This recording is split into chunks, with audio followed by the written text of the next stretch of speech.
नमस्ते सदावत्सले मातृभूमि। आज के विषय में हम दो विषयों पर बात करने वाले हैं। एक तो ये है कि जो साधु संतों की हत्या है, मंदिरों में जो दुर्भावनापूर्वक हत्याएं की जाती हैं, अफवाह फैलाकर हत्याएं की जाती हैं, या फिर ईसाईयत और इस्लाम के लिए बने खतरा या उनके विरुद्ध जिस प्रकार से मंदिर और मठों में गतिविधियां चलती हैं, भारत के सनातन को बचाने के लिए जिस प्रकार से मंदिर मठों में साधुओं में पुजारियों में ये जो गतिविधि चलाते हैं, उन गतिविधियों से उनको बड़ा खतरा रहता है। इसलिए कुछ न कुछ अफवाह फैलाकर उनकी हत्याएं होती रहती हैं। एक विषय तो ये है, इसको हम पूरा थोड़े हिस्से में कवर करेंगे क्योंकि अक्सर आपको सूचनाएं मिलती ही रहती हैं। मैं सिर्फ इतना बता दूं कि एक वर्ष में ऐसे 100 से ज़्यादा केसेस आते हैं जिसमें साधुओं की, संतों की, या फिर पुजारियों की, या पंडितों की, या जो मंदिर के रखवाले हैं। ये मैं पंडित शब्द यहाँ पर इसलिए इस्तेमाल करता हूँ क्योंकि अगर मैं उनको ब्राह्मण कहता हूँ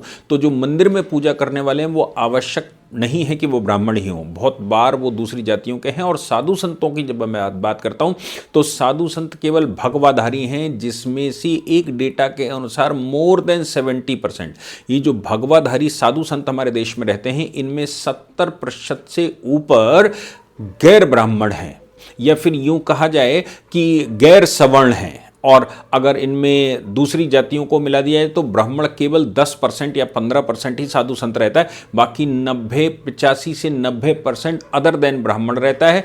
अदर देन जब हम सवर्ण की बात करते हैं तो वो 70% अदर देन सवर्ण रहता है, जो कि कहीं मठ बनाकर, कहीं मंदिर बनाकर, या फिर कहीं संत परंपरा शुरू करके, या फिर कोई और इस प्रकार का प्रयोजन करके करता है। जैसे बाबा रामदेव को कह लें तो लगातार उनके विषय में कहा जाता है कि वो यादव जाति से आते हैं, लेकिन वो यादव नहीं, वो संत हैं। और संत फिर संत होता है। इसलिए संतों की जो देश में, जो संसार में कैटेगरी, जो हिंदुस्तान में कैटेगरी है, उस कैटेगरी के अनुसार अगर हम कोई बात करते हैं तो बात बिल्कुल साफ है कि हम बात कर रहे हैं जो हिंदू धर्म के धर्मध्वजा हैं, जो हिंदू धर्म को बचाने वाले लोग हैं।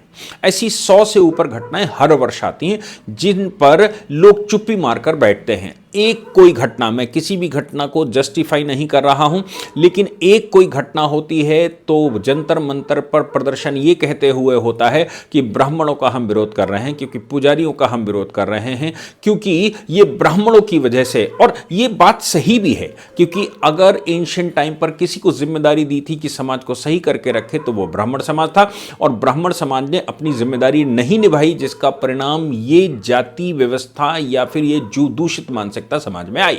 ब्राह्मणों का काम था कि वो चरित्र के आधार पर पूरे देश को विकसित करें और उसको व्यवस्थित करें। ब्राह्मणों ने स्वयं पढ़ना बंद कर दिया, ब्राह्मणों ने स्वयं एजुकेट होना बंद कर दिया, ब्राह्मणों ने स्वयं सनातन को समझना बंद कर दिया, जिसका परिणाम निकला कि भारत बिगड़कर ऐसा हो गया है। इसलिए उन पर अगर वो आक्षेप लगाते हैं तो आक्षेप भी सही हैं, लेकिन केवल उनकी जाति के आधार पर अगर ये प्रश्न खड़े किए जाते हैं तो मुझे लगता है इनमें भी सुधार की आवश्यकता है। फिर मैं दूसरी बात जो करने वाला हूं वो ये है कि ऑनरेबल सुप्रीम कोर्ट में जब केसेस आते हैं तो एक बात लगातार कही जाती है कि इनोसेंट है। इनोसेंट का मतलब मासूम है, और ये प्रिजम्पशन है, केवल भारत का प्रिजम्पशन नहीं है। हालांकि भारत में इस प्रिजम्पशन से भी परे, मैं फिर से कहता हूं, भारत में इस प्रिजम्पशन से भी परे न्याय शास्त्र को की गहराइयां बताती हैं। गौतम ऋषि के द्वारा लिखित न्याय शास्त्र वो ये कहता है कि भाई जो प्रत्यक्ष है वो भी, उसको भी प्रमाण की आवश्यकता पड़ती है, जबकि बाद की विधियों में यह कहा गया प्रत्यक्ष को प्रमाण की आवश्यकता नहीं पड़ती। हमेशा से यह कहा गया जो प्रत्यक्ष है उसको भी संशय होना चाहिए, उस संशय के आधार पर वाद होना चाहिए, उस वाद के आधार पर प्रतिवाद होना चाहिए, और वाद और प्रतिवाद ये दोनों ही जीत या हार के लिए नहीं हैं। ये वाद और प्रतिवाद केवल सत्य जानने की व्यवस्थाएं हैं जिनके लिए प्रमाण की आवश्यकता पड़ती है। वो शब्द प्रमाण है या दूसरे प्रमाण है, यानी कि अगर कोई चीज बिल्कुल सामने चरितार्थ हो रही है, आई विटनेस भी है, आंखों से देखा भी है, तो भी अदर सर्कमस्टेंशियल एविडेंसेस के साथ ही उसका इंटरप्रिटेशन किया जा सकता है और निर्दोष को निर्दोष मानसिक रूप से, प्रत्यक्ष हो सकता है कि वो मानसिक रूप से निर्दोष ना हो या मानसिक रूप से निर्दोष हो, लेकिन प्रत्यक्ष रूप से आपको दोषी दिखता है। जैसे एक डॉक्टर एक ऑपरेशन करता है, उसके हाथ में छुरा है, उसके हाथ में इंस्ट्रूमेंट है, लेकिन उस कोई देखने वाला जो उसकी विधि को नहीं जानता या नहीं समझता, वो तो ये कहेगा कि छुरे से इन्होंने मार डाला, यानी कि इन्होंने ऑपरेशन करके मार डाला, इन्होंने इंजेक्शन लगाकर मार डाला, मैंने तो देखा कि ये छुरे से चला रहे थे। ये प्रत्यक्ष है, लेकिन ये प्रत्यक्ष सत्य नहीं है कि वो हत्यारा है। सत्य तो ये है कि उस पर संशय होना चाहिए, संशय के आधार पर उसके उपमान होने चाहिए, उस पर अनुमान लगाए जाने चाहिए, ये विधि शास्त्र कहता है। और अनुमान लगाकर, उपमान लगाकर उसके दूसरी परिस्थितियों को ध्यान में रखते हुए उसके ऊपर एक वाद खड़ा किया जाए, उस पर एक प्रतिवाद आए और उस वाद प्रतिवाद पर भी जल्प ना हो, यानी कि जीत के उद्देश्य से बहस ना हो या वितंड ना खड़ा करा जाए। वितंड का एक अशाब्दिक अर्थ होता था कि ऐसा ना हो कि वो झूठ को सिद्ध करने के लिए या अपनी बात को खुद को जिताने के लिए कोई बात कहे। आज के माहौल में जब निर्णय हम लेने जाते हैं, न्याय तो बहुत दूर की बात है क्योंकि न्याय शास्त्र को हम फॉलो ही नहीं करते, हम निर्णय लेने जाते हैं तो उस निर्णय में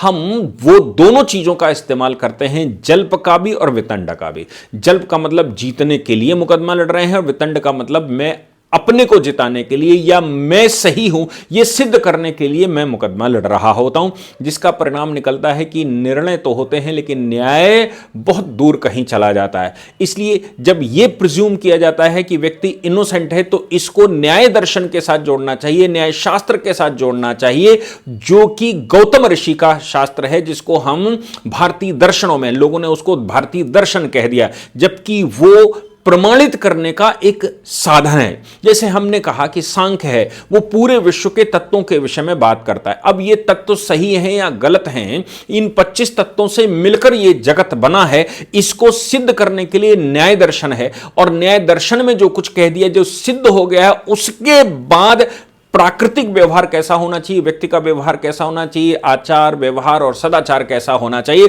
जिससे कि उस परमात्मा के या फिर जो हमने तत्व बताए हैं उनके सेटिस्फैक्शन हो सके। यह भारत की विधा है। ये विधा एक कंप्लीट शास्त्र है जो इस सृष्टि के जन्म से लेकर मेरे या व्यक्ति के उत्पन्न होने के उद्देश्य और उसके मोक्ष तक की व्यवस्था बताता है कि आखिर इससे मोक्ष कैसे प्राप्त होगा। लेकिन हम न्याय व्यवस्था की बात करते हैं तो आज न्याय व्यवस्था नहीं, आज निर्णय व्यवस्था है। और निर्णय व्यवस्था में यह माना जाता है कि इनोसेंट है, जबकि मैंने कहा कि थोड़ी बहुत चीजें तो हम पुरानी मानते ही हैं, इसलिए प्रिजम्पशन यह है कि वो इनोसेंट है।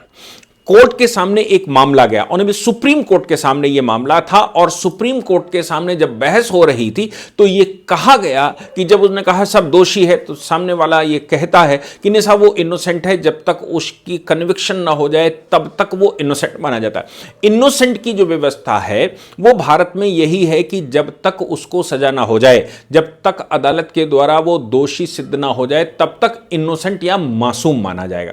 लेकिन यहां पर एक सवाल नया पैदा हुआ कि साधुओं की मंदिरों में हत्याएं हुई। राजेश उपाध्याय बनाम बिहार राज्य का मामला था। राजेश उपाध्याय मतलब ये दो लोगों की उसमें हत्या हुई, और हत्या मंदिर के अंदर हुई पुजारियों की हत्या करने के बाद जिन दो लोगों ने हत्याएं की वो उनको सजा हो गई, उनको पकड़ लिया गया। लोअर में मुकदमा चला, मुकदमा सिद्ध हो गया कि भाई इन्होंने हत्या की थी, उनको सजा दे दी, वो सजा काट रहे थे। सजा काटते समय वो हाई कोर्ट पहुंचे, बिल्कुल वैसे ही जैसे कि अभी उन्नाव रेप केस में हाई कोर्ट पहुंचे। हाई कोर्ट ने सजा को स्टे कर दिया और बेल ग्रांट कर दी, सजा को स्टे कर दिया और बेल ग्रांट कर दी। ये वैसा ही है जैसा कुलदीप सेंगर को सजा स्टे कर दी और बेल ग्रांट कर दी।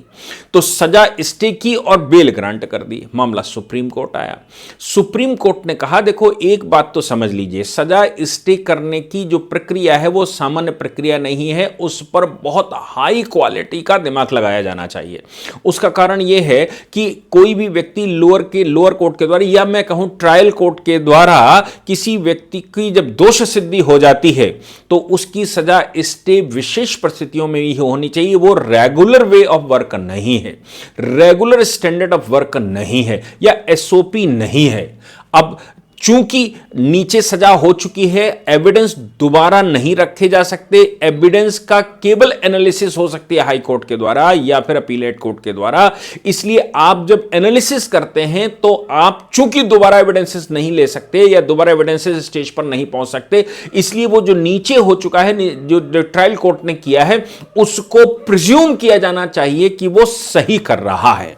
इसलिए बेल ग्रांट करना एक विषय है और सजा को स्टे कर देना दूसरा विषय है। और जब सुप्रीम कोर्ट पहुंचे तो सुप्रीम कोर्ट में बहस चल रही थी कि साहब वो तो नीचे वाली अदालत ने सजा को, यानी कि हाई कोर्ट ने सजा को स्टे कर दिया है, अब तो हम मासूम हैं।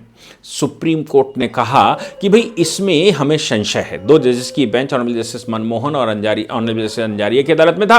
उन्होंने कहा भाई दो पुजारियों की हत्या हुई, प्रत्यक्ष हत्या हुई, नीचे वाली कोर्ट में प्रूफ हो चुका है। इसके बाद हाई कोर्ट ने ऑर्डर कर दिया। पहली बात तो यह है, हम हाई कोर्ट के स्टे ऑर्डर को यहीं पर अपास्त करते हैं, यानी कि उसको खत्म करते हैं और नीचे वाली अदालत के मामले को कंटिन्यू रखते हैं। दूसरी बात उन्होंने कहा कि bail is the different thing, bail general rule तब है। अब पीछे हम लोगों ने एक लगातार सुप्रीम कोर्ट कह रहा था bail is a rule, bail is a rule but jail is an exception. तब सुप्रीम कोर्ट ने आज कहा कि bail is a rule in case of trial, bail is not a rule in case of appeal. बड़े ध्यान से, बड़ा अच्छा विश्लेषण किया। उन्होंने कहा कि बेल इज अ रूल, लेकिन वो जब तक ट्रायल चल रहा है, तो इनोसेंट तब तक ही माना जा सकता है जब तक ट्रायल चल रहा है। जब ट्रायल में एक बार सिद्ध हो चुका है, अदालत ने सजा लिख दी है, तो अब किसी व्यक्ति को इनोसेंट या मासूम नहीं कहा जा सकता। अब उसको बेल इज ए रूल का फॉर्मूला भी नहीं लगाया जा सकता। यानी कि बेल इज ए रूल के आधार पर, अब द प्रिजम्पशन इज इनोसेंट के आधार पर, या फिर वो निर्दोष है इस आधार पर आप उसको सजा से मुक्त कर दें और ये कहें कि नहीं साहब वो तो चूंकि हमारे पास आ गया तो हमने सजा स्टे कर दी, इसलिए वो इनोसेंट हो गया तो हमने बेल ग्रांट कर दी।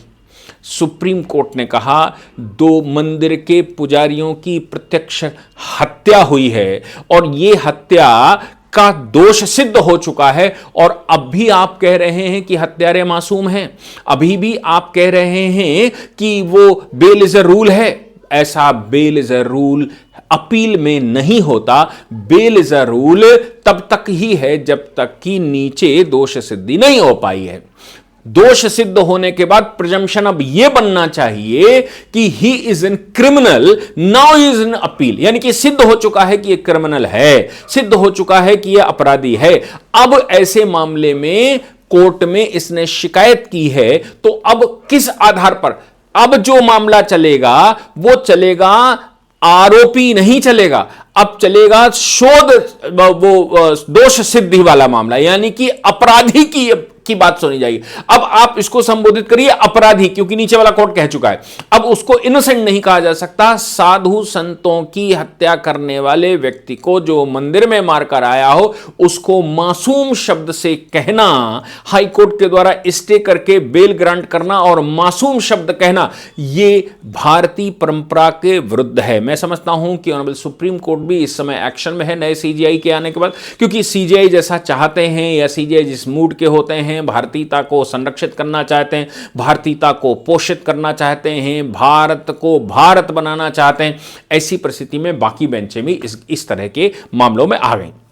हमारे देश में साधु संतों के विषय में अक्सर अफवाहें फैलाई जाती हैं कि वो बच्चा चुरा रहे थे, अक्सर अफवाहें फैला दी जाती हैं कि वो गांजा पी रहे थे, अक्सर अफवाहें फैला दी जाती हैं कि वो यहाँ पर हैं कुछ और कर रहे थे। आपको याद होगा पालघर की लिंचिंग बड़ी दुखद घटना थी। दो साधुओं को और उनके ड्राइवर को पुलिस की उपस्थिति में मार डाला गया।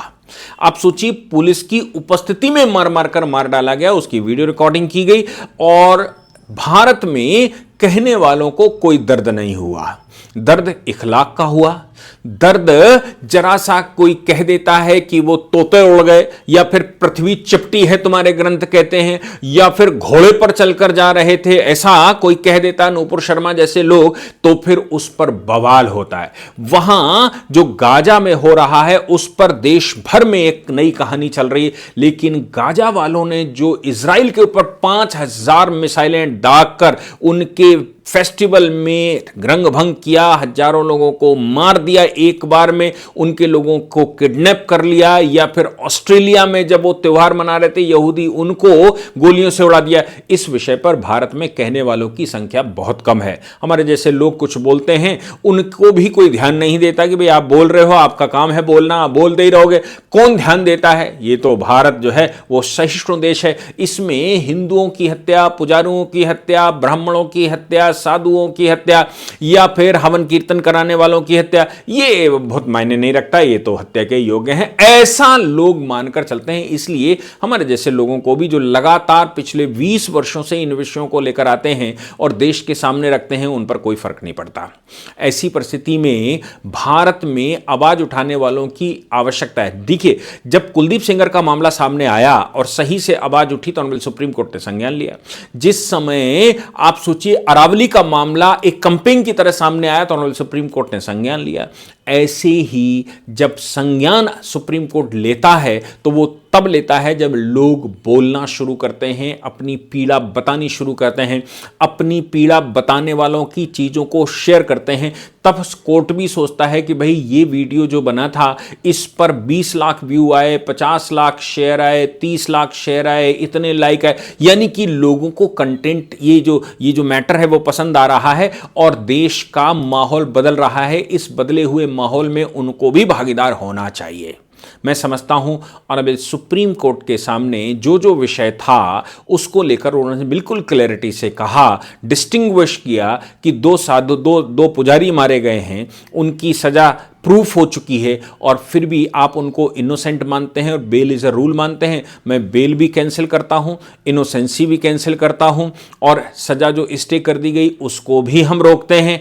और हम यहां पर इस मामले में ये कहते हैं कि इनोसेंट सजा के बाद नहीं कहा जाना चाहिए, इनोसेंट तब तक ही कहा जाना चाहिए, मासूम तब तक ही कहा जाना चाहिए जब तक सजा नहीं होती या फिर ट्रायल चल रहा होता है। मैं समझता हूं एक clear voice distinction supreme court ने किया है। जय हिंद, जय भारत, वंदे मातरम।